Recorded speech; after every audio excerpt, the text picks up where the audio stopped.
Saudara, penanganan COVID-19 di Aceh mulai membaik karena angka positif COVID-19 menurun sejak sebulan terakhir. Bahkan kabupaten kota se-Aceh masuk dalam kategori orange atau kategori resiko sedang.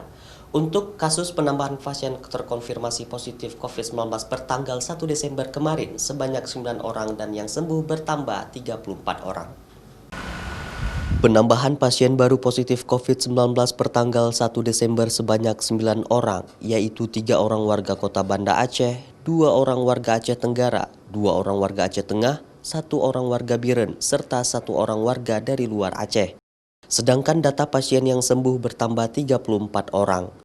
Pasien yang sedang menjalani perawatan di rumah sakit sebanyak 1.034 orang, sehingga jumlah kumulatif kasus COVID-19 di Aceh sudah mencapai 8.301 orang, terhitung sejak Maret lalu hingga sekarang.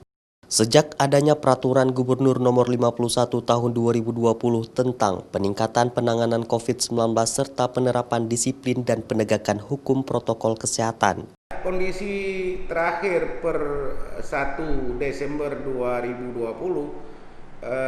penanganan COVID-19 di Aceh relatif membaik, kasusnya terus menurun, terutama kasus konfirmasi positif yang baru. Kalau kemarin cuma penambahan 9 orang, sementara yang sembuh bertambah 34 orang dan tidak ada yang meninggal dunia. Sehingga secara akumulatif keseluruhan jumlah yang saat ini dalam perawatan sekitar 1.034 orang, yang sudah sembuh 6.948 orang, dan yang meninggal dunia 319 orang. Ini kasus sejak awal pandemi di Aceh. Kesadaran warga untuk melakukan gerakan 3M mulai meningkat. Bahkan kini kabupaten kota se-Aceh masuk dalam zona orange atau kategori resiko sedang.